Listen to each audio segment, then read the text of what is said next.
everybody, and welcome to Woodville Oval. It's round 14 in the SANFL, and today it's the Eagles sitting 6th on the ladder at home against top of the ladder Sturt, who are taking all before them in season 1998. Another celebration day, a milestone game for Andrew Pays. It's his 300th game today as we all come to celebrate a wonderful career and a grand achievement. Joining us down on the boundary line is Mark Nayley, who's got into the spirit of celebration in for Andrew Pays' 300th. Yes, definitely, David. As you can see, I'm wearing my Andrew Page t-shirt this afternoon. They're kindly being supplied by the club, and I know the supporters out there would love to get hold of one. They're on for sale at the club for $15 each. But really are. I mean, they're a great t-shirt, and I'm sure you would, but I don't reckon you'd be able to fit into one, come to think of it. You have to be an XXXXL.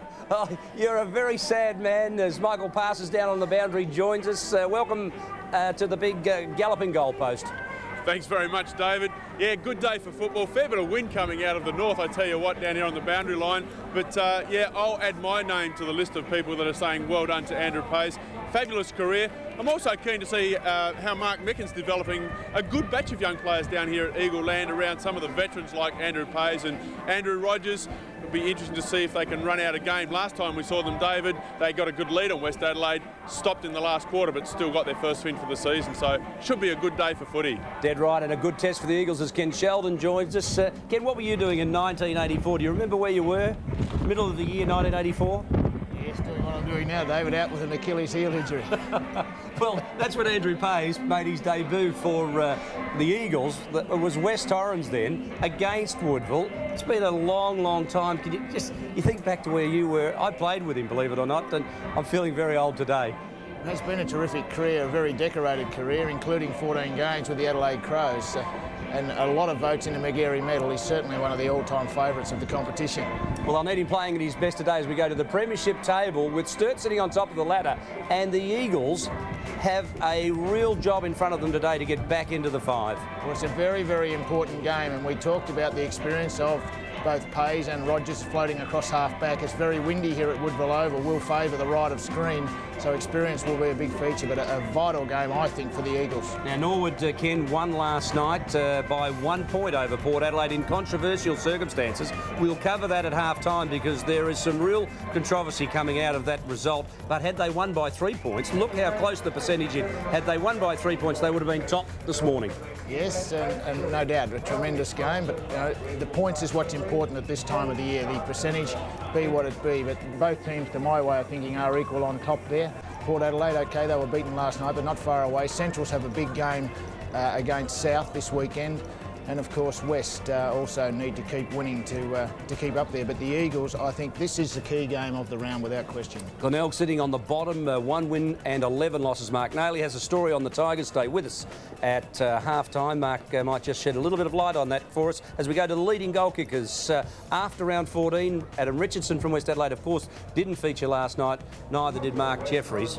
And could be a deciding feature in this game. Burton and White, both key forwards and good marking, strong forwards for Sturt, both playing here today. Kluzak is out. Jimmy West kicked 3 goals for the Redlegs last night to advance up the ladder a little closer. As we look at these two sides, they met in round 5. Ken, we watched that result because the Eagles were emerging at that point, but Sturt set them back on their heels. Yes, Sturt really have performed very, very well this year, and interesting, I think I've only beaten the Eagles perhaps once or twice, you know, in the last perhaps 4 or 5 years. So certainly it is an interesting stat, but Sturt have taken all before them this year and deservedly on top of the ladder at the moment. As Michael Parson rejoins us, and the Eagles the last month or so haven't been travelling too well. No, they haven't. They had a bit of a run there. I think they had 4 wins on the trot and then 3 losses again, including a bye in that, David. So things are a little bit shaky. I'm sure Mark Micken has been working very hard. And as I said before, it is a windy day today, and they do have some good runners. Nick Pesh was special last time we were down here, and if he can get his hands on the ball, Wiggins has been great in the ruck for them all year. So, you know, I give them a real chance against a very tall Sturt team, and the wind might play a little bit of havoc up there, David. Michael, their last win was round 9 over Glenelg, 65 points. In that time, subsequent to that, they've lost to Norwood by 25, North by 39, then the bye, and then Port by 47 points. So their losses have been quite extreme. They have. I mean, I guess that's the one of the symptoms of a youngish team, even though they've got those veterans in there. They are a relatively young side, and I think the inconsistency may come from that. But they really have struggled to kick a lot of goals, David. And again today, I think that's going to be the key. If they can run the ball, get it up into their forward line and kick the goals. Last time we were down here, we saw Rocky Zapier kick, I think, 4 or 5 goals in the first half and then hurt his knee, and that was the last game he played. So they really are searching around for another consistent goal kicker down here at the Eagle Land. Pretty good point that, Ken, isn't it? Rocky Zapier got amongst the goals. Michael Filippo out last week with the hamstring, and again today they're missing him. And missing Kluzek again today, their leading goal kicker at the moment. Absolutely right. Well, Mark Micken's got the job in front of him. He knows that he needs to turn the tide after 3 straight losses. The last 3 games have been particularly disappointing. They've been certainly challenging games, but in each of them, really, I felt that there was a time during those games that we were in a position to win. Mentally, we weren't probably tough enough to go on with it at a time when we would put ourselves into a winning position, and so that's something we're really looking for today. We've certainly got a big injury list at the moment, but I never like to use that as an excuse, because I think an injury to somebody always creates an opportunity for somebody else, and those players that we've brought in have all been very capable. I really think there's a culture here that we've probably got to change a little bit, and that at times they've let themselves down mentally as much as anything. I really believe the talent here, the talent pool here, is sufficient to win more games than we have, and that's part of my role, is to get that out of them. Certainly what we're aiming to achieve is to just be very competitive over 4 quarters. To win every quarter is our aim at the start of the game. With the situation as it is, it's Andrew Pay's 300th game, and he is the epitome of the club in a way, in a lot of ways, in that he represents what footy's all about.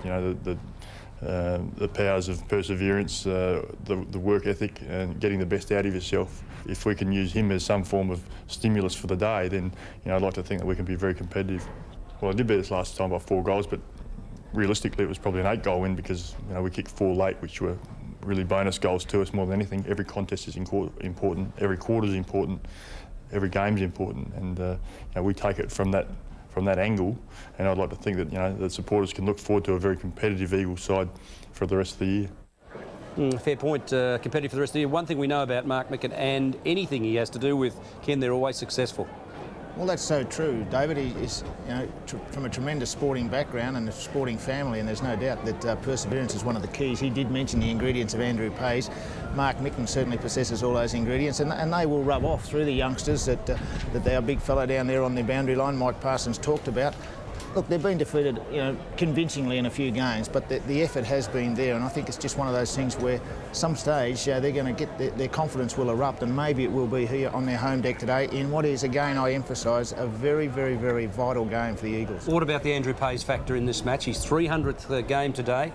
The boys will want to cheer him off at the end of the game with a win. Now, there's his record.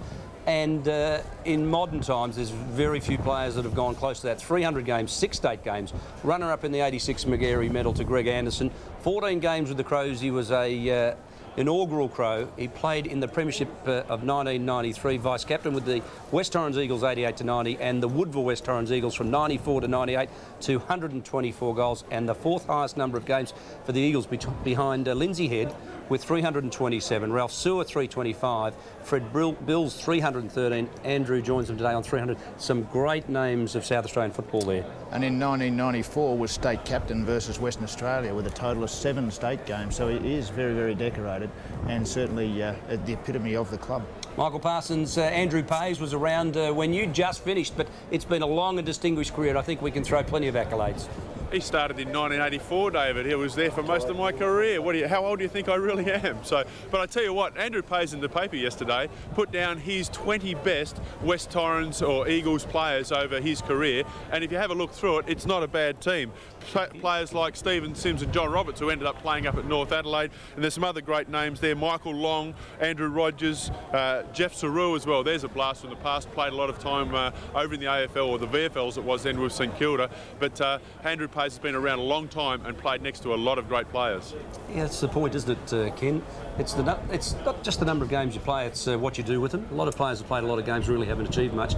Andrew's been a terrific ornament to the game and to the club.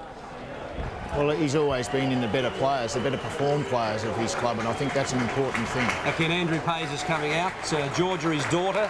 With him, he has 2 daughters, Eliza and Georgia, as Andrew Pay's is cheered through the banner, proclaiming him in his 300th game. Congratulations, Andrew Pace, 300 games. And Mark Kennedy plays his 50th today. A highlight for him, but I think he's got a long way to go to achieve what Andrew Pace has achieved. And a good crowd here at Woodville Oval stands as one to clap their champion. Well done, Andrew Pace, 300th game today. Oh, big moment for any player, Ken, that isn't it? Well, it is. Milestones are a great thing in footy, whether it's your 50th or your 100th, 200th, but 300th, so few players do achieve that. The milestone games are fantastic. 300 today for Andrew Pace, but I'm sure that he'll want to win. But more importantly, when we caught up with him during the week, he realised that today is critical for the Eagles. Well, Andrew, would you say this season has been better than last? Oh, definitely been better than last year. Last year was disappointing, and we've had some good wins this year. Had 4 in a row a few weeks back. I mean, recently it's been a little bit disappointing, but hopefully we can turn that around this week. Yeah. Right, the players' team morale, what's it been like at the moment?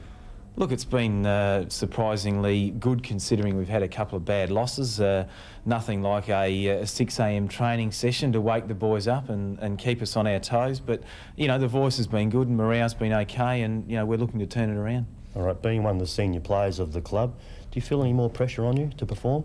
Oh, definitely. I think the younger guys look to you to, you know, for a bit of guidance and also a bit of spirit as well. And, you know, there's always pressure to play well, irrespective of your age. But I think if you've been around a bit longer, they look to you a bit more.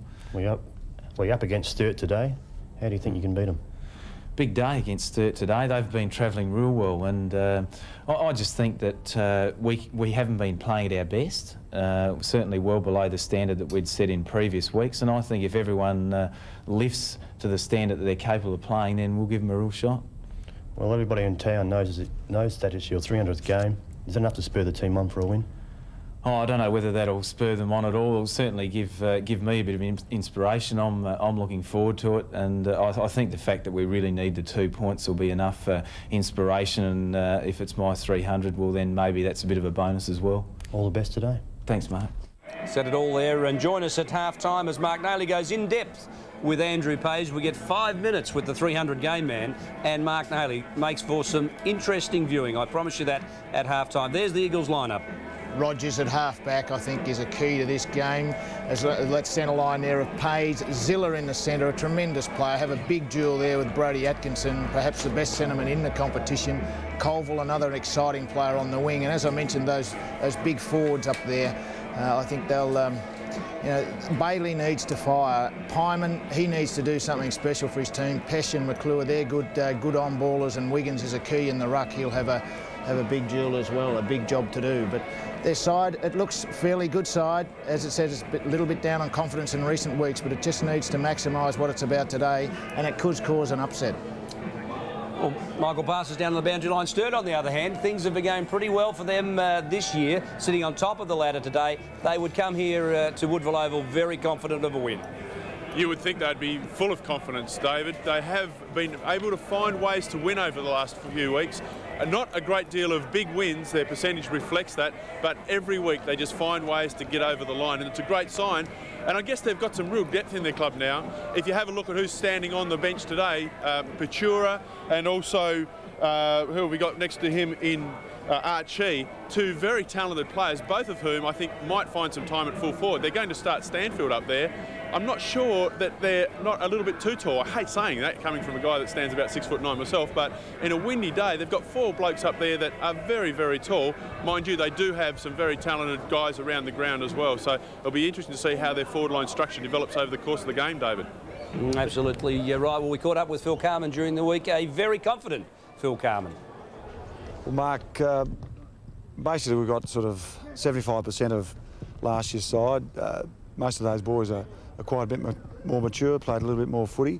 But the addition of, obviously, Big Barnaby French to assist Simon Feast has been terrific. For the first time, we've got 2 pretty good rovers in Twit and Continue, both inexperienced really, but I think they're going to be wonderful players for the club. So those 3 players in particular have made an enormous difference. I think it's the continuity of a coach, plus the fact that all the players that started with me are still with me, the majority of them. I think it's just that workload, plus, as I mentioned before, just the experience that some of those lads have gained.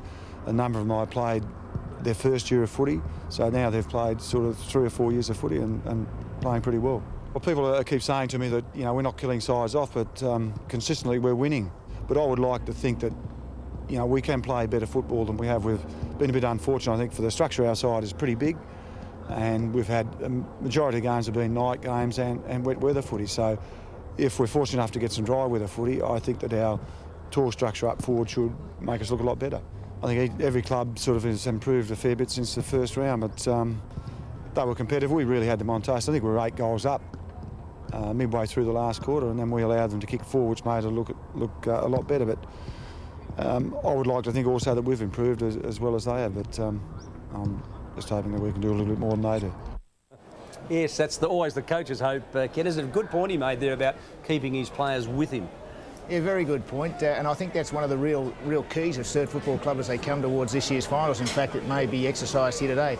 These players have been down in the trenches and they've stuck together. They've stuck through the tough times. Their coach has been with them. You know, not so long ago, and they were laughed at by all and sundry. Their administration has really got their act together. They've really put some runs on the board. Their infrastructure right across the land now, in terms of recruiting and everything that they're doing, the Sturt Football Club, has got a bit of polish about it. And so I reckon that's a great comment that he made. I caught up with Matty Powell's mum at the luncheon, the Andrew Pay's 300th game celebration luncheon, and she said that after his time with South and the Crows, now at Sturt, he's happier than he's ever been. I think they're often happy teams are successful teams, aren't they? Exactly. Yeah, well, one fella who would be happy today is Brodie Atkinson, who the Sturt vice captain this week is celebrating his 150th senior game. You started your footy with North, went to St Kilda for a brief stint in the AFL, back to Sturt. Have you enjoyed your time here? Yes, I certainly have. It was obviously a bit of a challenge first coming over here, but obviously now it's starting to pay the dividends. Well, there must be many highlights in 150 games. Can you tell us about a few? Oh, definitely one which sticks out is obviously the 91 grand final with North. That's obviously one which stands out, and hopefully more of those to come here at Sturt. What about coaches? You would have had a few over the period of time. You would have started with Mike Noonan, now Phil Carman. Can you just tell us about them? Oh yes, Mike was obviously my first coach at league level, and he was the one who taught me most about my footy, and even now as the state coach I've got him back again, so he's still teaching me things. And Phil on the other hand is a different coach to Michael. Michael was obviously a skills orientated coach, and Phil was a very person type of coach, and both of them have different types of coaching ways, but definitely enjoy both of them. Well, today's game against the Eagles, I mean, you're sitting at the top of the ladder at the moment. Is there much pressure being up there? Oh no, I think the only pressure we've got is the pressure we put on ourselves. Everyone's sort of been waiting for us to fall down, and we've just been, you know, wanting to do better and better every week. So this week's no exception. All right, 2 close games against North and South. How does Sturt beat the Eagles today? Oh, I think over the last couple of weeks we've been able to learn that, to win the close games. Hopefully it doesn't get down to that today, but I just think as a group we've gelled together really well, so hopefully we can do that today. All the best today, and I hope you have a great one. Thanks a lot. Good one. There's the Sturt lineup as the Atkinson, the celebrated player of the day, Brodie Atkinson in the centre, playing his 150th. What a tremendously strong centre line that is. Bruce Lennon, one of the better players in the competition. Nathan Irvin, a tremendously strong left-footed player who kicks the ball strong into the forward line. There is Stanfield and White down there in the first line of defence. Burton, their leading kicker, goal kicker, named at half forward. But it may be that Archie, particularly into this strong wind, lines up at full forward, creating more mobility for them. Kicking into the wind, thread goal to key in defence. Mark Naley rejoins us, and the goal-to-goal line, Mark, thread goal, Soderstrom, Atkinson, French and Stanfield, particularly strong.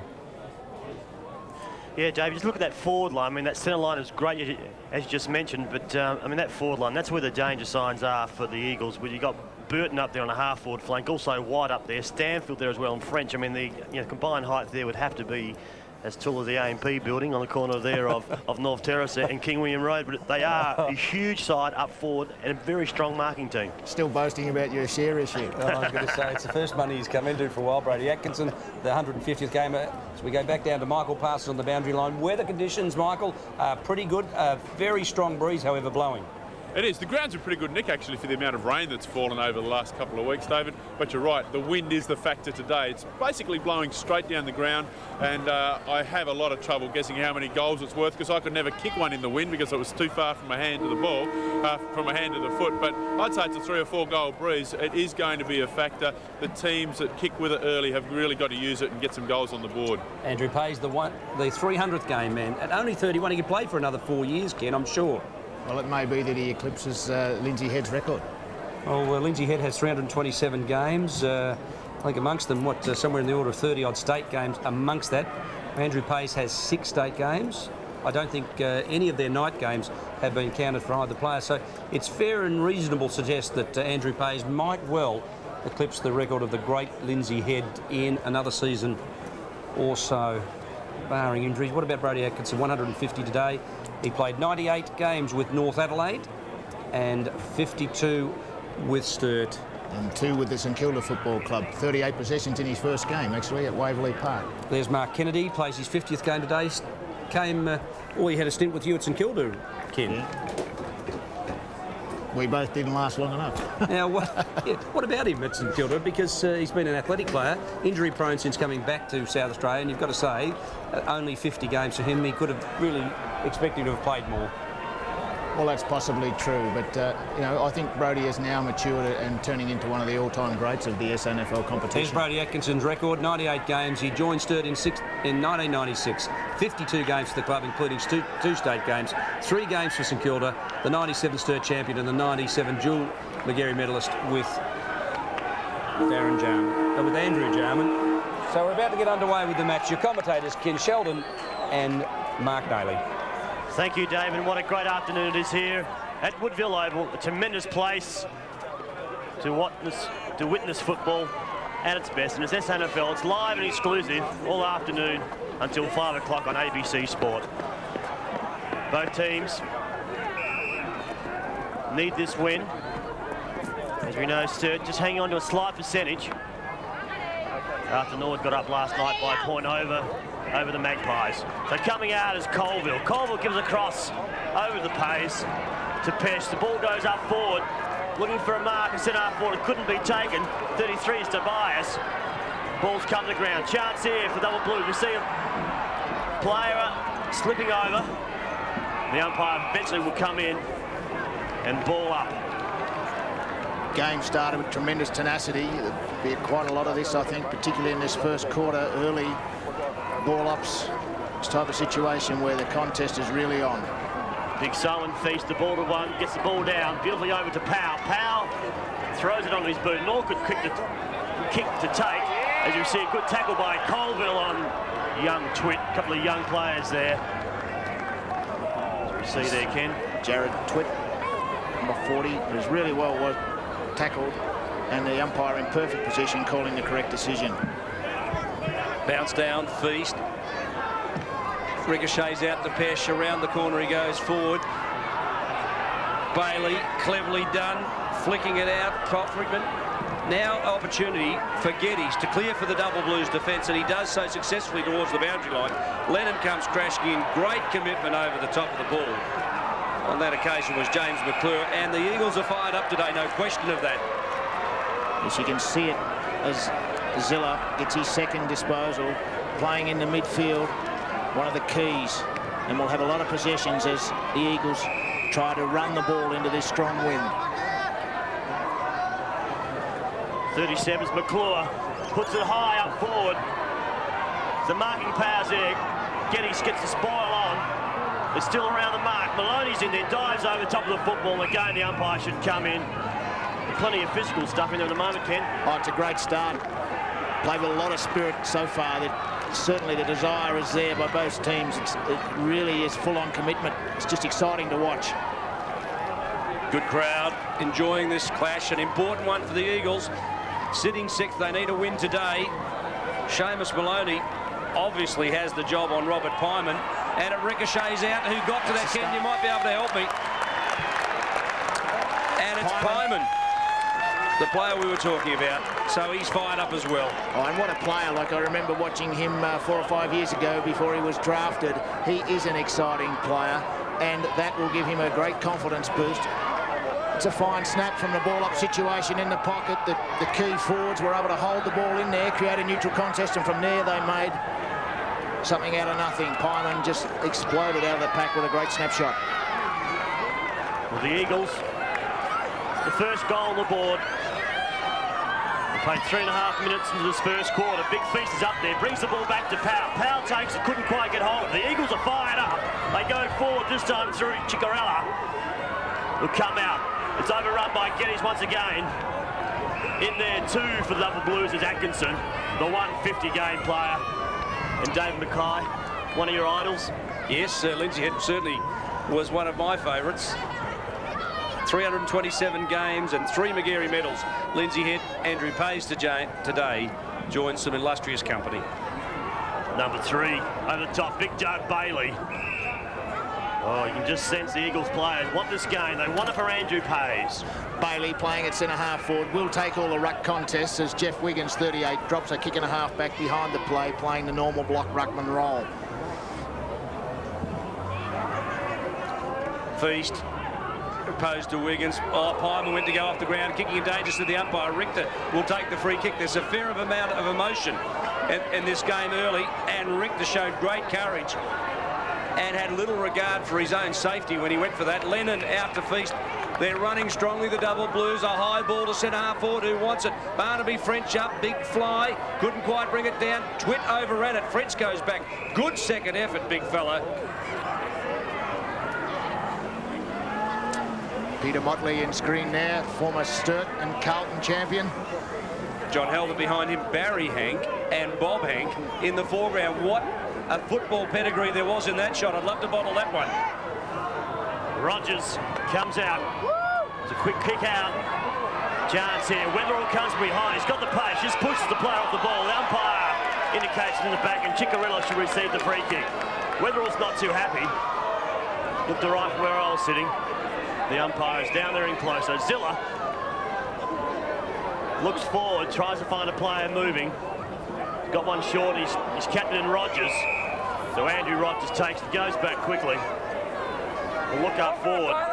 He's got Big Burton playing a centre-half forward this afternoon. Burton should get his hands on this. He's in the position, gets his hands to it, but couldn't hold it, and the ball goes out of bounds. Brett Burton, Ken, loves a fly. He loves the hang time and a magnificent leap.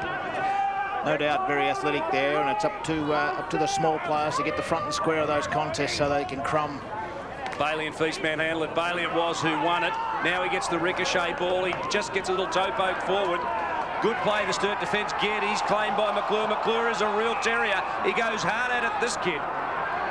And we're 6 minutes into the first term. Enormous emotion. And very evident is the work ethic, the intent of the Eagles. They are ferocious at the contest, at the ball, at the man. They're playing very, very desperate football. Tobias applying the tackle. McClure in pursuit as well. So double teaming against the Double Blues defence makes it very hard. If the Eagles can maintain their intensity, they're looking good. Pyman manhandle thrown away. And the Sturt defence are able to work it out. This is Wetherall getting a long clearing kick forward, but underneath it is Jeff Wiggins. So the big ruckman started so well this year.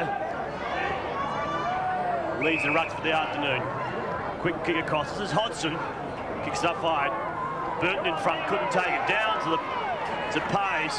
He too couldn't take a clean take.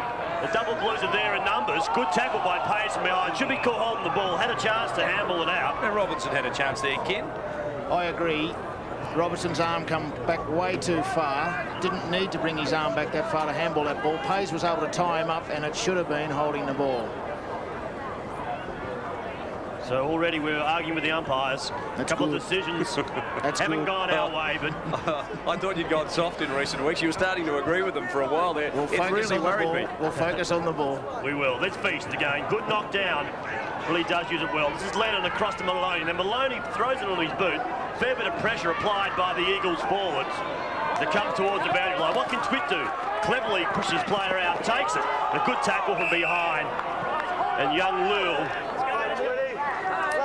They're tying them up well, the Eagles, across the centre line here. When the ball goes into the Eagles' forward line, their players such as Twitt are making a one-on-one contest. So when the Sturt side are rebounding from half back, there's not the free target to kick to. Bailey wins the tap. It goes down to Atkinson, right down his straight. Wiggins tripped, running backwards. He was a bit unlucky, wasn't he? Burton, who kicked 3 last week and was pretty good, feeds it off to White, who got a couple. He goes square to the point of the square. He did that pretty well. No man-handling incident there, so the umpire in Stanfield. How are those legs standing up? Around the corner on the left boot, it's a point. There's a missed opportunity there to the Double Blues. Almost could have been a free kick. The jumper clearly scragged. The ball will be brought back in. Scores there. Eagles lead by 5 points. This fellow's still good enough to be playing AFL football too, Mark. Young Nick Pesh. No doubt about it. They've thrown him on the scrap heap way too early. It's a player that they will miss today, and Robert Pyman. The ball's put up wide. There's a mark taken out there. 43 is Big Barry Stanfield. Stanfield brings it inboard. Goes in short. Clary finds Johnny Richter. He's quickly to get inside 50. He'll go for a shot at goals. He's from 45 metres out. I don't think he's missed it. The crowd reactions in favour of it. Even the coach had a little bit of a smile on his face. A tremendous play by the Double Blues. Stanfield cutting it off and then brought the ball inboard. Richter then turned inboard, balanced up and kicked an easy goal with this strong wind behind him. I thought when he marked it, he could have went back and actually had a set shot from there, such as the velocity of this wind. But he turned inboard and made the most of it. A good goal to the Double Blues. We might have to get a report from our resident weatherman, because this looks to be blowing a gale here at Woodville Oval, and a good crowd enjoying it. We'll get the galloping goalpost, getting the galloping wind barometer out. 1 point the margin early in the match. We're almost 10 minutes played, and Powell flicks it out. This is where the Double Blues, you know, are very clever at close quarters in the midfield. A long bomb deep into their forward line. Continuary goes after it. He is a clever player. Will-o'-the-wisp type. 39 is Scotty Matthews. Gives it back now to Fruin, who goes forward. And underneath this one is James McClure. So the Eagles are doing it the hard way in defence, but they're prepared to work hard. That ball sits right up into the breeze. Big fly was Wiggins. Behind Weatherald, it was David and Goliath. And that time, David got the shot off. Yes, the ball ended up where it needed to be as far as the Eagles were concerned, and it's out of bounds to absorb a bit of time. They restructure now and run the ball further into their forward line. Stanfield from behind. In front of was Wiggins. Neither player got the advantage of the ball, and the ball's taken out over the line by young Gavin Colville. Gee, he disguised that well. There's no doubt that that was the intention. Colville lining up on the members' wing on the very experienced Bruce Lennon, wearing number 17 for the Double Blues. Again, Wiggins and Stan will go at it. Continuary, quick hands across to Atkinson. He couldn't take it, Atkinson. And again, we see Pesh doing a lot of work down through that back line. Young Mervyn Continuary would be pretty impressed with him this season. We've seen him a few times. Well, wouldn't you be? He's kicked 10 goals in 10 games as a rookie, coming down from Tail and Bend as a 21-year-old. Not a bad effort. And he's got a fair bit of support up in the river area. Sensational last quarter last week. I reckon he really did mature as a player. I know he's only his first season, but did a great job. See big Simon Feast here, Ken. He reads the ball so well, does Feast. A long, low ball. Feast, Twit roving it, ran into Zilla. Oh, no, too high, said the umpire. So both umpires agreed, by the way. We got 2 decisions on that, and they both concurred. Well, there's no doubt they're on replay, so the correct decision. Well, don't you start agreeing too, Ken. Twit, just inside the 50-metre square. What a kick that was. Oh, there's some loose checking back there. Mark Kennedy caught right out. He slipped, Mark Nayley tells me. Thanks, Mark. You just got to understand why a player can get 30 metres cleared. And White, who kicked 2 goals last week in the match we covered against North Adelaide, and he looked like he could have blown the game apart.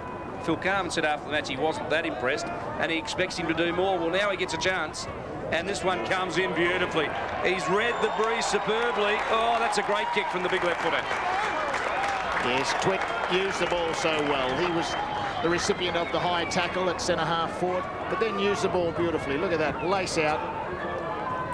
The Eagles defender unfortunately did slip. White then had the space, but then he read it so well. So 2 tremendously accurate foot disposals, paying full dividends for Sturt. Yeah, that Michael Parsons getting his money easy today, isn't he? 2-1 plays, just the one solitary goal. The great crowd here at Woodville Oval.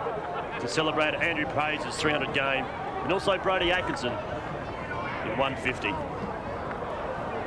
Ball's kicked up again. The double blues go forward. A chance here. Big Barnaby French busts his way in.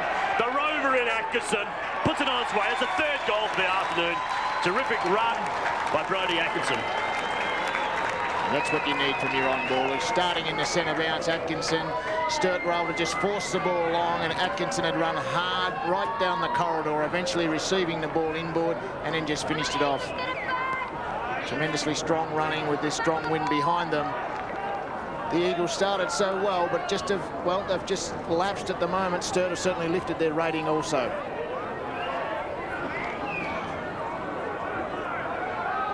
Brody Atkinson has one. Sturt have blown away some very good sides this year. They only have the 2 losses. We're 14 minutes into the first term, and the Double Blues enjoy a 5-goal breeze, we believe. Oh, Powell strongly through. Pyman just slung him away too long in the tackle, said the umpire.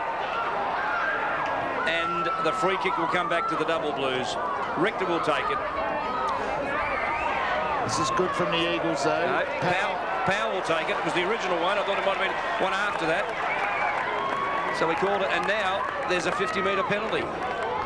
Well, you'd nearly back Matthew Powell to kick this goal. In fact, I will. Very long kick of the footy. He's getting a very long 50 too, isn't he? Well, I think there was a fair old spray. 50 metres. But that was right. That was backward of the centre. Well, that's 75-metre penalty. Well, you give the umpire a spray, you're going to pay, aren't you? Yep. And Powell now from 25 metres out directly in front gets an opportunity. Oh, the Eagles have had a let off. Put the wood on him. Yeah, he missed. A poor miss there. I've got at measures. That is 85 metres. That is 85 metres just given Matthew Powell. I'm buying a block from you. There's no way it was that big. Well, the ball's been brought back in. The Eagles just settling now. A couple of goals, a couple of quick goals kicked by the Double Blues. Comes across. Number 40 in Mark Kennedy goes over the top. Bit of pressure here now going to be applied. Back to Kennedy, over the top again.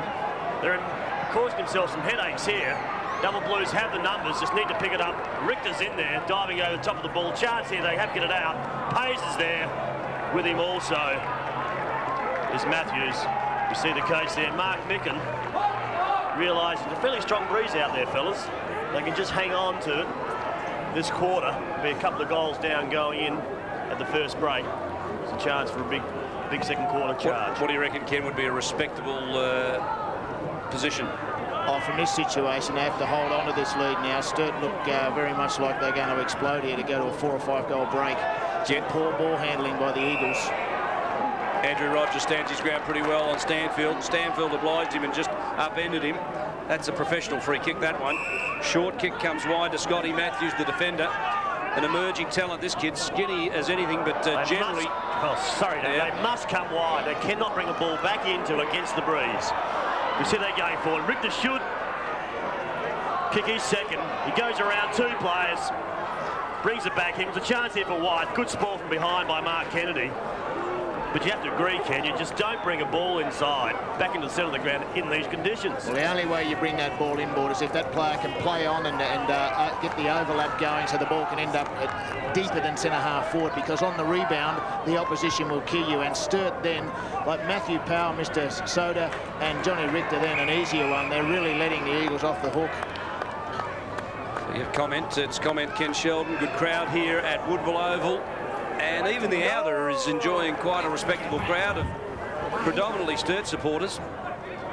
And the members, of course, full of Eagles celebrating Andrew Pay's 300th game. Continuary, Atkinson flicked it on. Oh, Powell just crashed through, didn't he? Zilla did very well to stay over the top of the contest, flicked it forward, but there's a free kick. Zilla got one in the back, said the umpire, and the free kick.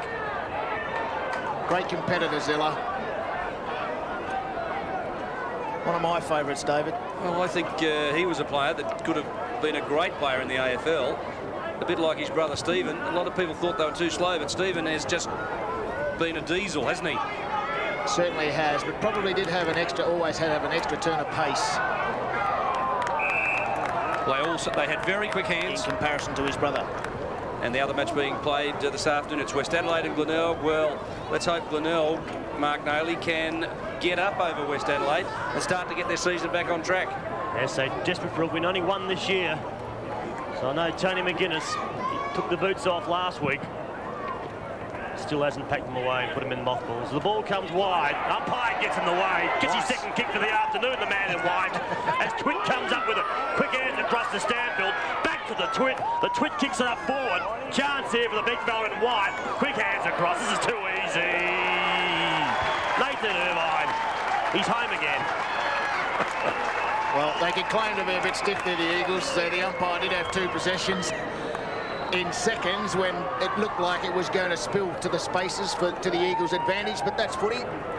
Mulkey, you got that marked down? What's the umpire's name? He hasn't missed him. Yet to have a handball for the afternoon. Oh, there he goes. He gets one now.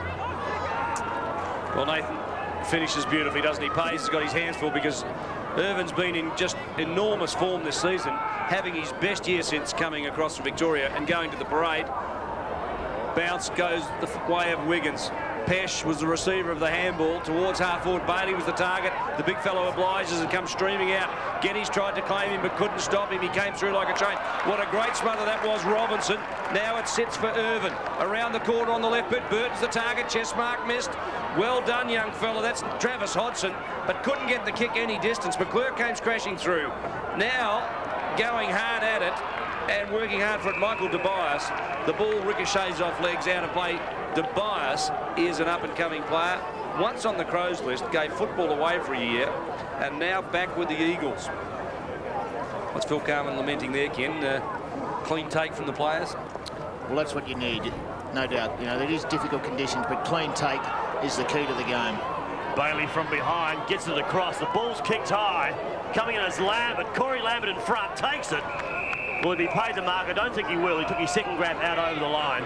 And the ball will be thrown in. Looks very fit, Ken, doesn't he, Corey Lambert? Have a look at him. Remember when he came down from Brisbane, he was a big barrel, and he's obviously worked very hard. Feast takes from behind. Well read by Maloney. Gets the ball quickly onto his boot. Goes up high. Chance here for the Eagles to go forward. Burton from behind applies the tackle. Should maybe have been paid for holding the ball. Chance here through Pesh. Takes it up high. Again, Lambert runs straight at it. Good take around to Pays. Pays has come to the top of the square. Who's there? And Pyman he is. It's not received. Another behind is recorded. Good effort by the Eagles. They've lifted their rating again after a temporary lapse. Pays coming into it now. Probably settling down a little bit. Very experienced, but playing your 300th must be very nerve-wracking in the early stages. Thread goal with the breeze, uses it beautifully straight down the ground. That's the high percentage kick. Brody Atkinson, 2 bounces, 3 through the middle. Doing pretty well, delivers it long and strong towards wide at full forward. The big man's up, 2 bites, 3 bites, got it! Paid by the umpire. Great effort from one end of the ground to the other in 2 kicks. And White gets a shot at goal. Lining up for his second, a left footer. He made the other one look pretty easy, Ken, didn't he? A very talented player, I think. Well, he got a couple last week, and in doing so, got a bit of a spray from the coach. Coach believes that he can do a lot more, and he misses to the far side. Yes, well, he'd be disappointed with that. And that's possibly what Coach Phil Carman's talking about. Should be able to make the most of those opportunities, Nails. A very hard player to match up with. He's just so tall, as young Stephen White. He's 195 centimetres tall. So really, I mean, that's in the class of a ruckman. Good duel is between Wiggins and Feast, the 2 opposing ruckmen. In the back, given. With the foot, Continue's receiving it.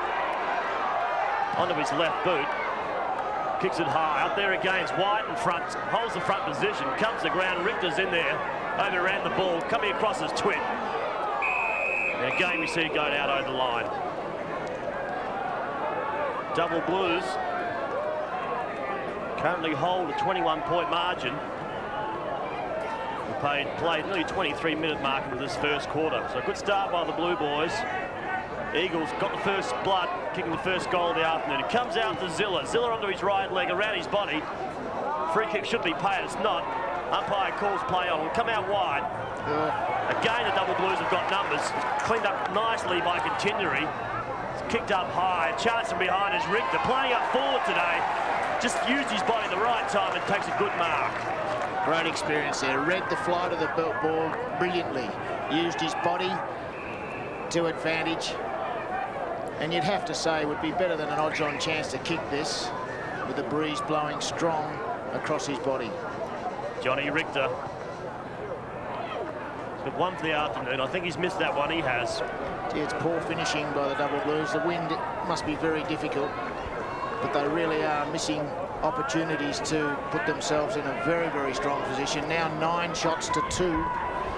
Remembering, of course, that they are kicking with a strong breeze. 22 points the difference. The Eagles are right in this match at this stage with that sort of performance.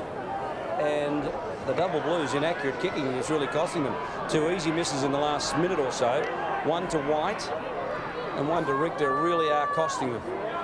Wiggins sets himself. Front position was taken by Stanford. The big fella's trying to do enough to get back in the Crows lineup. He's almost the forgotten man of the Crows. Recruited last season from the Western Bulldogs. Played a pivotal role early in the season along with Modra in the Crows' fortunes, and now struggling with hamstring injuries. Pushes it to the point of the square. Off hands. It's Rush. No, it's not. It's across the boundary line. There'll be a throw in. Mark the Eagles' intensity just dropping a fraction. Yes. You see the ball is thrown in. It's high. Barnaby French in front. Gets his hand to it. Twitter Gain has been good in these opening minutes. I think he may have kicked this. No, he hasn't. Ball's been punched back. Zilla takes it as he goes to the ground. The clearance should come. It does. Once again, the skill level of the Eagles is letting him down as the ball is cleaned up by Weatherall's playing in the back pocket. Puts it high into the air. As he made the distance he has, the accuracy is not there as we see the post wobbling freely. Another behind. So 4-6-30. Plays 1-1-7.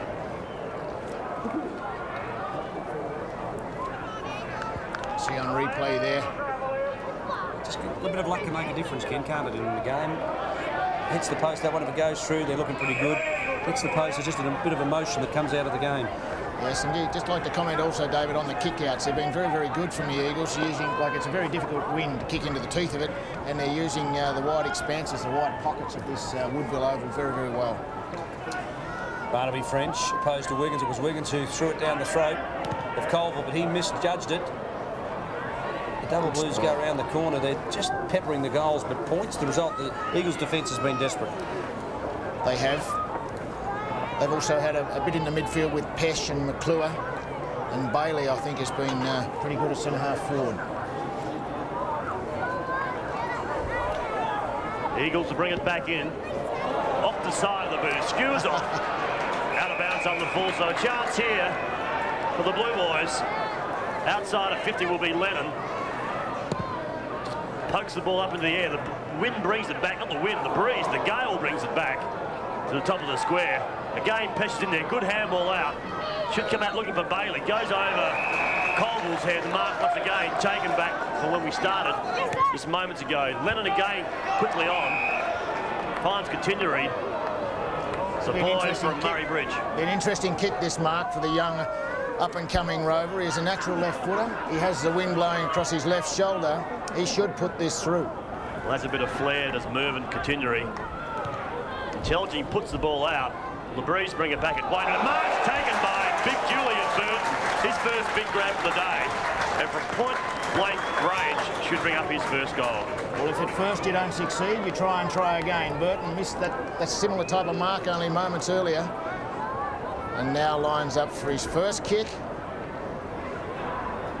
And what an important one it is. The vein pumping in his arms as he holds hold of the football. The man, the lace-up blue jumper, puts it on its way. It's home, I do believe. The supporters agree. The flags are waving at Julian Burton's first goal for the afternoon. Coach Phil Carman will be relatively happy with that. A 5-goal break now. As we enter the closing stages of this first quarter, the breeze, I would think, maybe 4 or 5 goals. And Sturt certainly have had the majority of the play since about the 10-minute mark, I think. of the quarter, where they've run the ball well through the centre corridor and they've structured up well as the Eagles have attempted to come out of defence. 30 points the margin, 28 minutes in. The Eagles were with the Double Blues 2 minutes ago, but they've let them escape. Free kick in the middle, too high to the umpire. McClure was the recipient. Now the Eagles need to race it forward in the last moment or so of this match and get a goal to bring them back into touch. As the siren sounds, it's all too late for the Eagles. It's a 30-point margin at quarter time, Ken. Now, you've got to assess the breeze, that's the first thing, and the commitment of the Eagles, but Sturt really are a class act. That's right. I think they were hit pretty hard early, and the intensity of the Eagles' side saw a goal result in the first opening moments of the quarter, but then 5 or 6 minutes transpired and Sturt finally got their act together. The Eagles, I think, just dropped their concentration and let a few of their players on their own in the midfield, particularly that of Atkinson, who I think exploded. Irvin with a fine goal. Maloney was pretty good across half-back. Twitt was there all quarter, and White and, in the end, Burton were creating the focal points up forward. Richter and Feast as an on-ball contingent were doing well. Also, Wiggins, he's playing particularly well in the ruck for the Eagles. Pesh, as their rover, is playing well. Bailey was very good at centre-half forward, and McClure as an on-baller, Rogers as a half-back were probably their best. Well, quarter-time scores here. The very chilly Woodville Oval sees the Eagles 1 goal, 1-7. They're trailing the Double Blues at a 5-goal, 7-37. And you're sitting at home, nice and warm, watching it live and exclusive to ABC Sport.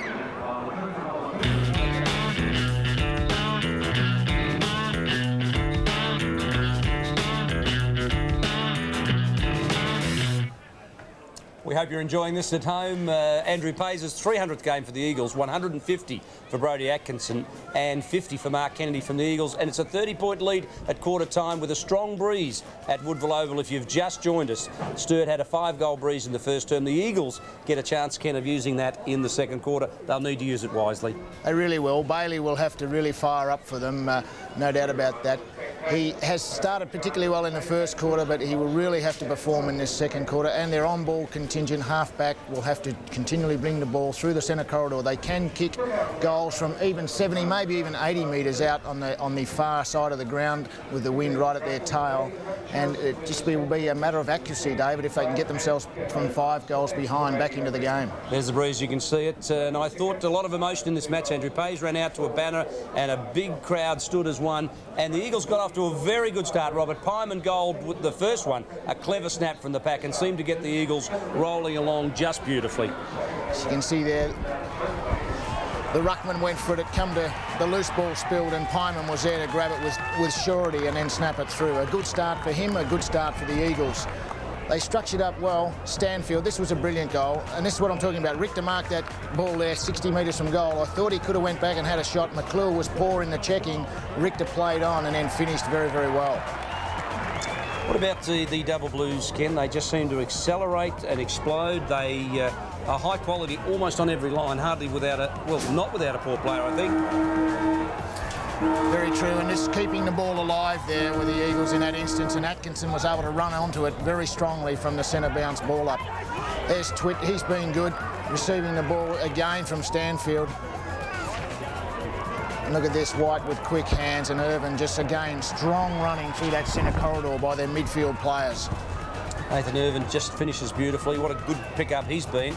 And if you look at the way Sturt have recruited, I think it's been their recruits that really have held the club. And Burton, a former Port Adelaide player, takes a big mark and goes back and bang. That's his first kick for the game. It was a goal, but he is their leading goal kicker, and he's always just he's just there for them when he's really needed. You can see there 12 shots to Sturt, 5 goals, 7 they kicked after some inaccuracy. Power, White and Richter all missed relatively easy goals. Pyman the only goal kicker for the Eagles. Yes, 5 individual ones for the Double Blues, and statistically not much in it, possession-wise at least. I think that's the key to it. It's just been the finishing and the assistance of the breeze, which just gives Sturt the handy lead. Like, to me, there's nothing in the game at this stage, but the Eagles do need to come from behind now. And look at this one at Adelaide Oval West. Adelaide 3 straight, Glenelg 3 goals too. We don't know who's got the breeze at Adelaide Oval, but scores are very level there, and Glenelg very competitive for the first quarter, as they were last week. As we go down to Michael Parsons, I think both coaches would have had some interesting things to say.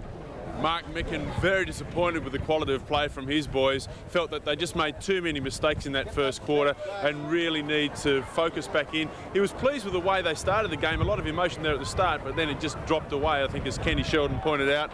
Looking this quarter for his players to lead towards the ball and create the space over the back for the long kick. So really looking to use it, take advantage of the wind. Phil Carman, on the other hand, pretty pleased with what happened in that quarter, but was talking to Julian Burton, felt that the forward line was at times getting a little bit too crowded. And just on Julian Burton, spent a lot of the break actually stretching out his hamstring, so it'll be interesting to see how his fitness is as the game unfolds. Phil Carman also spent a reasonable amount of time talking to Simon Feast, so obviously they're discussing the tactics of how the rucks will play as they go into the wind in this second quarter, David. And Michael, you've been in this position before. The coach is clearly going to tell the ruckman to take a spot down in defence and just sit there and force the ball back, I guess. You'd be really interested to see how Simon Feast plays this, actually. He's obviously value on the back play, but Simon Feast, they use him so well when he makes position in the middle of the ground to provide the option and run the ball into this very strong breeze. Fair enough. What you didn't see on camera during that quarter-time break is the large contingent of fans around both the Sturt and the Eagles lineup. A real feature of SANFL football, getting down and hearing the coaches address the players. If you're thinking about coming down, make your way down through the second quarter and you'll be able to get down to the ground at three-quarter time. As we prepare for the second quarter, Ken Sheldon's in position, Mark Nailey's in position. Fellas, the Eagles really need to explode and attack this term. Yes, they need to get that margin reduced. We got down the boundary line. We got Coach Phil Carman with Mike Parsons. And Phil, you spent a fair bit of time talking to Simon Feast. Any particular tactic for the ruckman in this quarter into this strong breeze? Oh no, we just pre-game we wanted to use Barnaby French a bit, and it didn't work out. So you'll notice something happen in this quarter, we hope. We'll sit around and watch it. Thanks, Phil. Once again, we thank the Sturt Football Club and also especially Phil Carman, who really has been tremendous at giving us his time during each quarter. Just to pass a comment. The Eagles go forward. They need a goal quickly. Once again, the ball off the side of the boot. Wasn't controlled that well there by McClure. Finally ends up in the back pocket. The ball's moving. Feast was there. He should take it out in front. He does. Good mark by Simon Feast. So a chance here for the Blues just to hang on to it. They hug the boundary line. Big Barry Stanfield pushed out. The umpire calls play on. Down to Zilla. Zilla quickly onto his boot. Goes as far as Weatherall. Weatherall keeps possession beautifully. Got the support there. He has. He comes back inside and Geddes. Chance here for the bounce. He doesn't. He goes onto his boot. He's kicked up wide. Burton from behind. What can he do? In front is Big White. And Stephen White takes a good grab. Continually runs past. Players urge him on to get the ball moving quickly. A terrible kick by White. Colville returns. Up high, good mark taken out in front. This is a player who Dave Mackay really will enjoy watching this afternoon, and Burton. But Burton for the Eagles kicks it up. Pushed to ground there by Bailey. Feast is back there, playing the ruck role in the last line defence, and Threadgold sees it over the line. So another behind to the Eagles. They're now 1-2. They trail Sturt 5-7. And again, a good start, a ferocious start by the Eagles. Just have to now maintain it and settle a little better in front of goal. The Eagles playing a zone defence, just chopping off the options. So a long bomb. Burton comes streaming down from behind Hodson, thumps it towards the boundary line. Bailey couldn't quite get there, and the ball is at half forward for the Eagles. And well played by Hodson, just keeping Feast off the flight of the ball and enabling his teammate in Burton to almost have free possession at that footy. Bailey just got it out, but continually flicks it out to Powell. Further afield is Weatherall. He's playing very well in defence for the Double Blues. A high ball. Rogers did well on Stanfield, body on body. Stanfield just grabs him by the jumper, and the umpire was right on the spot to detect the infringement. Now it's Pesh. He's 75 out. Uses the ball pretty well generally. Floats it up. Bailey was the target. 3 deep. He came at it from behind Pyman. Threadgold over the top of the ball. Pays claims him. Now it's Soderstrom taken high. No, said the umpire. Colville given a clean bill of health. Pyman skirts around the back, snaps for goal. The umpire has a good look, and the Eagles like it. The goal umpire like it, and Pyman gets his second, and the Eagles second. A mistake there by Soderstrom. He double-handled the football, slipped. Pyman tied him up and persevered, and you'll see this here, just double-handled the footy, fumbled it under there, it's tied up. Pyman just great evasive skills and balance, put through a second fine snap. The double handling of the footy, it cost the Eagles so dearly in that part of the game, ground in probably the 10 to 20 minute mark of the first quarter, and very evident there. 14 now played 37. Good start by the Eagles. They've gone forward on 2 occasions. Come out to Pesh. He finally gets it onto his boot. Goes up high again. Burt will take a good mark out in front of Soderstrom. You watch this player, fellas. He's very exciting. I know you like him, David. Well, I'd just love to see him go back and have a ping here. I'd love to see the forwards lead out. Just a bit of space left there, and that ball could go through. It's a big Burton. Sorry, Ken. The big Brett Burton this is for the Eagles. Puts it on its way. It's a lovely kick. I think it's home. The umpire on the line puts up 2 fingers. He does. So big Brett Burton brings up his first goal of the afternoon and really is receiving the accolades from his teammates. And I'll give him a big tick too, Niles. I love to see players with the football intelligence, footy intellect, and he showed that there. He just set himself, realising a strong breeze behind him, backed himself, and that's the sort of goals that put him, well, they put his side right back in the game. And he's got a lot of improvement in him. He's as raw as an untreated pine board. Have a look at him there, though. Off screen, you can't quite pick it up, but he's running, running, and running. It's what it's all about. It's quarter time at Adelaide Oval. Glenelg by 9 points over West Adelaide. As we go back to the midfield, Powell, a long one into the forward line. 20 is young Brett Leal. To the outer side he goes, and the safety of the boundary line. It's a good kick in the end. No options, under pressure, and he was able to put it just perfectly. Stanfield up against Rogers. Both players knocked the ball the same way. Young Jared Twitt comes up with Graham Dunstan there on screen. Club general manager and also his chairman of the match committee, along with his coach Phil Carver. The ball again thrown up. This time the Eagles get the advantage. Colville couldn't keep it in, neither could number 25 of Double Blues and John Richter. Ball again will be thrown in from virtually the same place as before. We see number 1, Andrew Rogers, up against 43, Barry Stanfield. Rogers a little bit too much strength, pushes him away.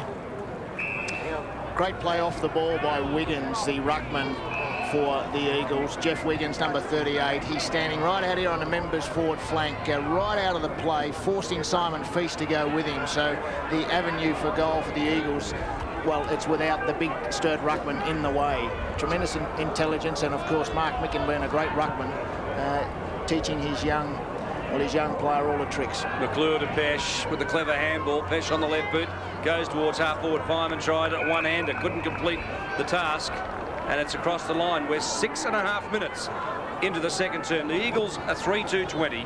Sturt are 5-7-37. It's a 17-point ball game at Woodville Oval. We hope you're enjoying this at home. Free kicks at the umpire, and it's coming back to Michael Tobias, who was just grabbed. We're not in possession, said the umpire. A compact player with good skills. Oh, Burton misses it.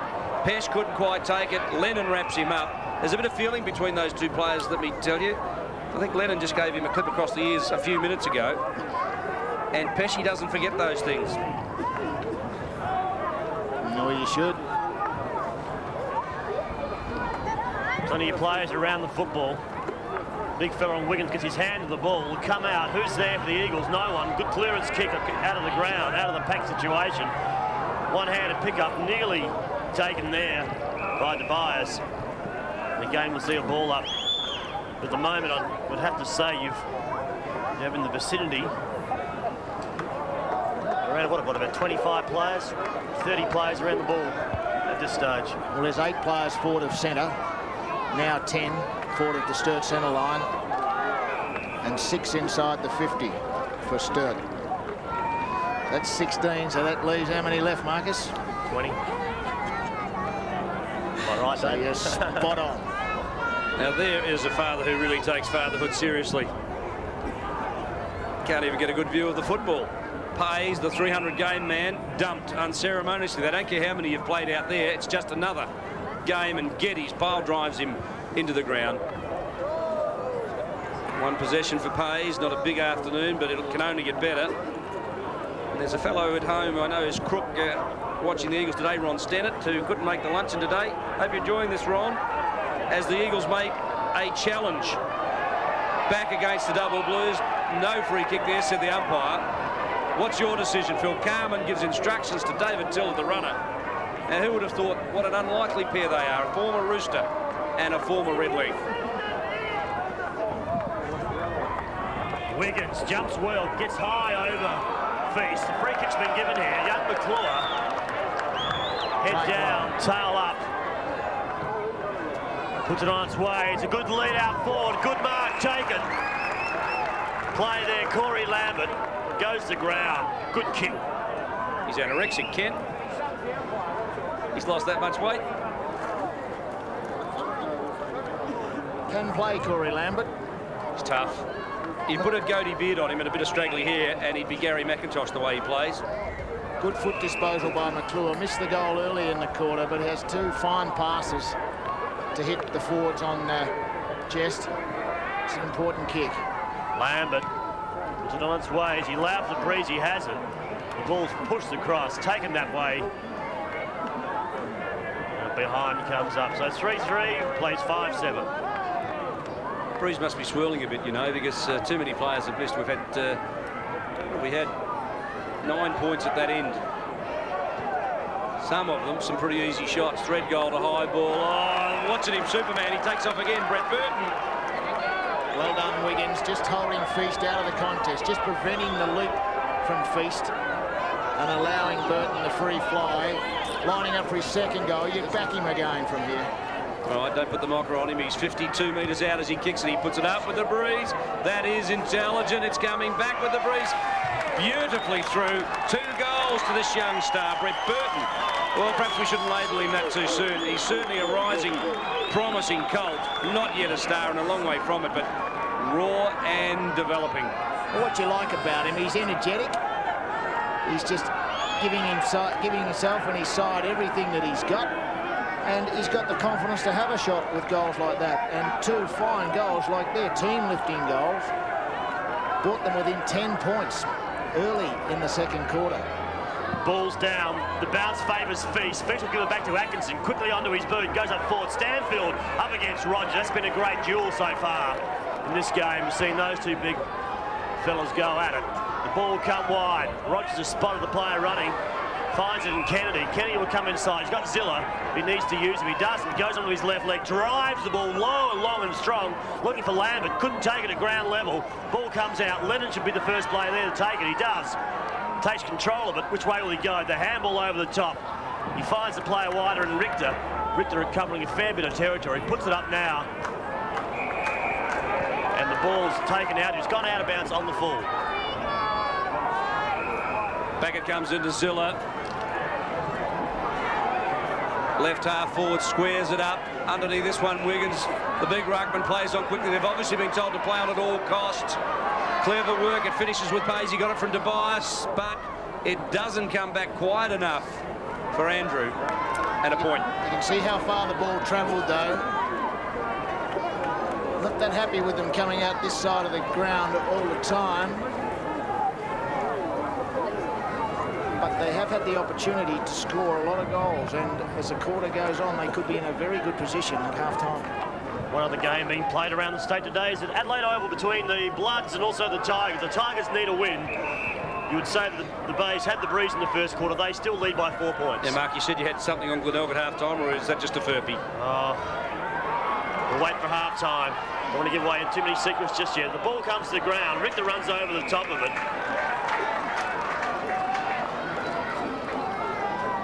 Again, the umpire will come in. The Eagles getting back in it. 4-4 plays 5-7. It's a 9-point ball game. And we've played 12.5 minutes into the second quarter. Comes out the Pesh. goes back. Tobias kicks it up high again, looking for a marking forward. Colville brings the ball to ground. Umpire calls the advantage. 14 back there is Robertson. He goes wide. There is Twitt. Just couldn't get into front position. A good mark was taken. Looked like by young Brett Leal. Leal goes on forward. Was it Leal? Yeah, it was Leal. This little kid goes all right too. Ciccarella? Ciccarella, isn't it? Ciccarella. All right. Well done, son. Savage, have a shot. Yes. Good stuff. Oh! He's taken it, he hasn't. What a leap by Burton. And what a goal by Colville. Brett Burton brought down the sky. Oh, I'd love to play that right down in slow motion. If only he took it. Well, Mark Micken, his youngsters are prepared to take on all before him. Ciccarella there taking the man on around the mark, and look at that for a leap. Mondra. It's a shame he didn't hold it, but there was Colville at the crumb and was able to put it through. I told you he liked some hang time, and Colville had the presence of mind just to watch the ball and go with it. Didn't stand back, but what a leap. Had he taken that, wouldn't Soderstrom have been dirty? That would have been replayed and replayed and replayed. Wiggins, down it goes to Peshwell. We didn't know whether it was going to be Andrew Pace's day. Pyman, clever work, gets it forward. Powell strips it away from Feast and goes on the left boot wide, but Rogers needs support. He's being corralled around by Nathan Irvin like a sheepdog. And around the corner goes the kick to 300-man Pacey. He's 60 out. He couldn't possibly score, but he'll lob it right in the square. Where's the big flyers? Back there, loose ball again and conceded by the Sturt defence, who are under siege. It's a 3-point ball game. The Eagles are making a charge. The Eagles are dominating the centre bounce clearances. Pesh in particular has been very, very destructive in there, or constructive for his side, destructive for Sturt. And they're just getting first use of the footy, which is putting a lot of pressure on Sturt. Well, the Eagles are going forward. They have on 13 occasions inside their 50. The double blues are yet to get it over their half-forward line. So the ball's kicked high. Some courage will be shown here. Great mark. A fingertip taken by Leal. He's got players in the middle. That's the way he goes. Taking it. This is McClure. He goes wide. A terrible kick by McClure. He finds Leonard. So Brucey Leonard gets the ball moving quickly, kicks it high at the back of the package. Richter, one of the best players for the afternoon for the double blues, just chips it forward. Player thrown to the ground with Barry Stanfield. Maybe should have received the free kick. Zilla comes up with it, taken behind by Burton. Julian Burton forces the error. Weatherall takes it. Now foot race here. Leal against Twitt. Leal does it intelligently, keeps a very cool head and goes to the safety of the boundary line. I'm sure the Eagles will know they want to keep it in. They will not run it out. They're desperate to kick goals. They're desperate to get back in front. They, at the moment, trail by 2 points. McClure chips it forward. Zilla. Clever work, Seamus Maloney, just to take him to ground and slow the flow. Well, the Eagles are on a roll, aren't they? They're just charging forward. Everything's going right. There's loose men everywhere. Wiggins in the midfield. Pushes it over. Wiggins comes bounding down. Colville. Now look at them. They are loose men everywhere. Now Colville could go long to the square and pop it through. That's exactly what he's done. Who's home for the Eagles? Off hands. Loose ball. Hayes is there. Holds his ground beautifully. Bailey snaps. Oh, he's bent it around. Beautifully big dunk. And the Eagles have hit. No. Yes, they've hit the front. They're 4 points in the lead. 6-5 to 5-7. 16.5 minutes into the second term. They've still got 15 minutes with the breeze. And the teammates, rightfully so, go to congratulate at halfback, number 20, Brett Leal. He was the player that set that up for him, winning intelligently, as Mark Nayley called it, a neutral possession at halfback. They were able to hold possession of the footy all the way down the ground, crossing across the ground, and then tremendous courage by Andrew Page to hold that ball into the forward line. Soderstrom comes off, number 50 comes on, and Mark Mature. The ball goes forward again for the Eagles. A chance here for Burton in front, couldn't take this one. Ball comes to ground, socket towards the boundary line. Matura dives over, tries to push it out. He can't. It's kept in. Corey McClure. It's not Corey McClure, it's right. Corey Lambert kicks it back up high. I'm getting too excited here. The Eagles are on a roll. The Blues, they need to defend. They had through Powell. Breaks 2 or 3 tackles. Comes out wide. A good kick by Powell. He found Stanfield. He has no. Great spoil from behind. Well done there by Fruin. And the ball once again is alive. On the half-forward line, chance here. The Blues want to bottle up, they do that. The Eagles are desperate to get it out. Oh, what a spoil it was. Fruin was the man you're after, Mark, and Yes. hasn't he made a name for himself? Just got his left hand there. But what I've been really impressed about, amongst other things, is that the defensive pressure of the Eagles forwards, just to hold the ball into their forward line and create a neutral situation, just like we're about to witness. As we go down to Michael Parsons on the boundary. Yes, and Phil Carman trying to get his team rolling. Dudley Archie's come onto the forward line to replace White, going a little bit shorter into this breeze. And also Matura has come on to replace Mark Soderstrom. Archie there, just more leg pace needed, but gee, they've got to get it up there, to my way of thinking. Bounce down. They need a big lift from their on-ball division. Kachinduri forward to go 10 metres. Yes, said the umpire, and Pesh has got it 50 out exactly. Now he's a powerful kick, this young rover, 23 years of age. And in the pocket deep, underneath this one, it's McClure. Playing very, very well, McClure. Well, he's been a very good player since coming down from Queensland, this kid. Tough as nails and hard at it all the time. 11 kicks, 5 handballs, but he's had a lot of tackles and a lot of blocks. And this could be a good finish for him. Left post is the target. It sits up in the breeze. It's come back a little soon, has it? Oh, no, the goal umpire says it's a point. Well, he made out like he was going to kick a goal. There's real drama here today. 42 plays 37, a 5-point lead, 19 minutes into the second term. We hope you're enjoying this at home. The foot disposal of Rogers and Pays is a real feature. The usage of the ball paying full dividends for the Eagles. Good lead by Feast. It comes that way in front there. Looks like Lennon takes it. Wants the handball. He does. He gives it to the ruckman. A mortal sin that is. Never handball to a ruckman. They don't listen to my calls, do they? How long have I been saying that, giving that advice out for the last 2 years? No one's taken notice. You never ever handball to a ruckman. Comment Mark Nayley, South Australian and South Adelaide Rover. Ken Sheldon fortunately didn't get caught up in that one. Carlton and St Kilda Rover. Pyman thumps it down. Sikalella back to Pyman. Left footer forward into space. Another trip now. I wonder what's going on back there. Patura marks it, but it was Burton who slipped, so it must be just a wet spot down there. Oh! Tobias couldn't get it away. Archie, running power that Ken Sheldon alluded to, feeds it off. Oh, Umpy almost got the handball. Moggy, that's the Shepherd. Give it to the umpire. Kateri got it from Atkinson. Katinyuri will get there. And the Eagles can run. McClure is released by Zilla in turn to Pays. A long bomb down. Where's Burton and Rogers? Pachira with pace. Gets back there. That's a good matchup, I reckon. That might even be a free. Kicking in danger, said the umpire. And Burton caught one right on the scone. Oh, he's holding his head, Ken. He'll be okay. He committed himself. Yes. They never hurt so much when you got the free kick. You go back now and put it through. Well, the good thing was there that the umpire protected the player with his head down going for the ball, and I think we'd applaud that. Now, the indication was kicking in danger, but I think the true interpretation should have been taken too high. Yeah, and nothing intentional about it, just one of those accidental things that happen in footy. But you do have to protect the player playing the ball with his head down, and the umpire's to be commended there. 50 out, he's kicked 2 from this side of the ground. Let's see what he does from that side. Well, he just roosted it a little bit to the left, and it's a point.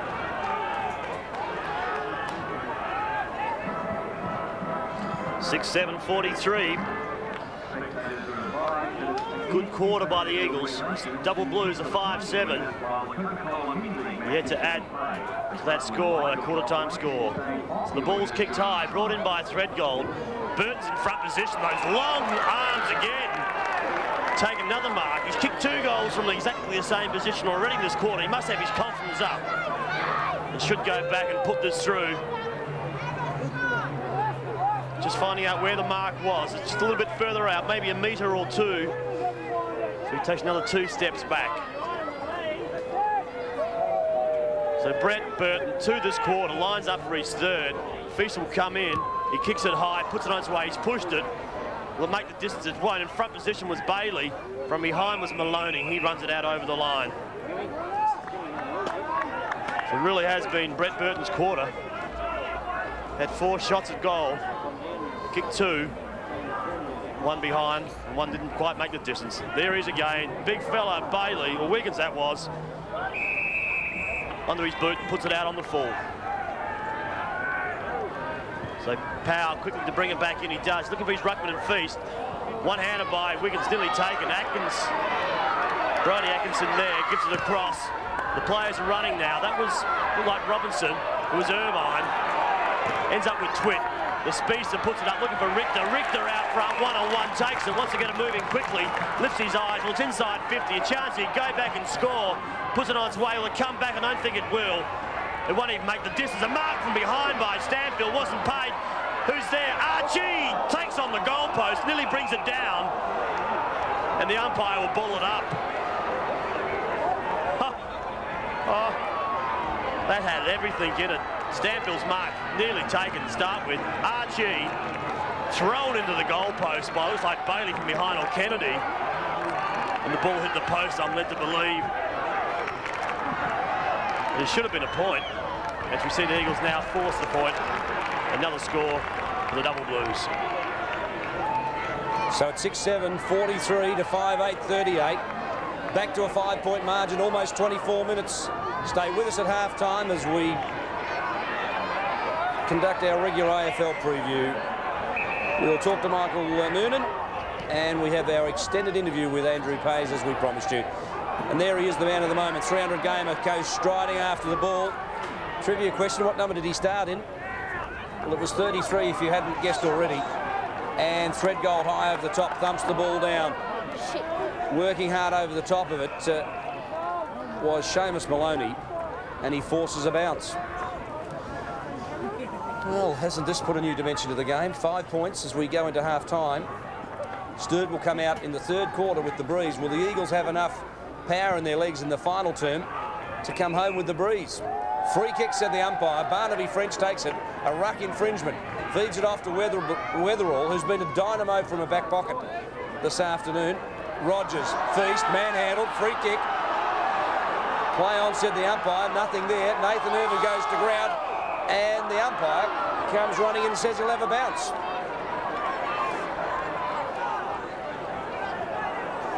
You like that, Mark, didn't you? Oh, good bit of acting, I must say. I mean, the free kick wasn't there. Great umpiring by the men in white. Let the game flow. We really have got a great contest. The Eagles have fought their way back in the second quarter. Weatherall quickly onto his boot. Continery knocks it forward. Passion Continery. Good battle that'll be. A couple of hard-running rovers. Irvin's taken in the tackle, and the umpire game will come in and ball up. Pesh just holding his head. Comes up a little bit gingerly, but he is a very talented footballer. It won't take you long. He'll shake it off and get back in there again. So Big French being moved onto the ball. Hits for the safety of the boundary line. A kick in mid-air there by Irvin. Stanfield, Twitt. Still there, Twitt. Cleverly keeps possession. Couldn't quite. Ran into Weatherall. Continery in there also. The little man for the Double Blues won't stop trying. And the ball's out again over the line. What good second efforts there have been today from both sides. We're 26 minutes into the second quarter. The Eagles by 5 points at Woodville Oval. Wiggins brings it to ground. Nobody can get clear of that one. And Leal over the top of Twitt. It's been a good recruit for the Double Blues, Twitt, Ken, since coming down from the ACT. Join us anytime you're ready, Ken.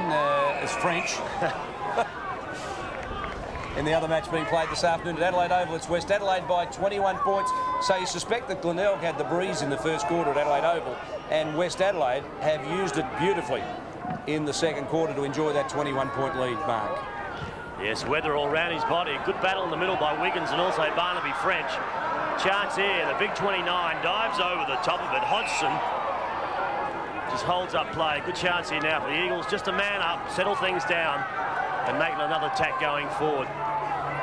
Good work there by Hodgson. So here the quarter time, or half-time siren goes.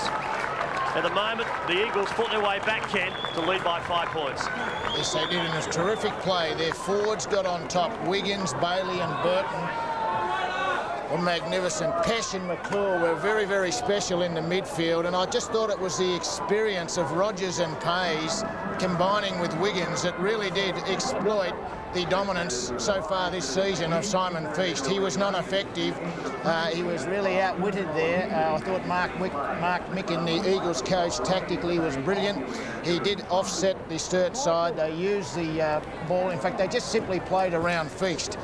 He was in the ruck. He then went to centre-half back and ended up on the half-forward flank. But the likes of Rogers and Payes, with their experience, just played the ball around him, and 3 tools in Wiggins, Bailey and Burton really did come to the fore. I was very surprised why Richter, the most experienced of the Sturt on ballers, where Sturt are really lacking. Players like Atkinson, Irvin, Twitt has been having a go, but they really are lacking in that area. I was just wondering why Richter mightn't have been down across half-back in that quarter, but the Eagles a tremendous second quarter. So as Andrew Payes leads his men off the field, great clashes there. See the Eagles 6 goals, 7:43. The Double Blues are 5 goals, 8:38. And you're sitting at home watching it live and exclusive to ABC Sport.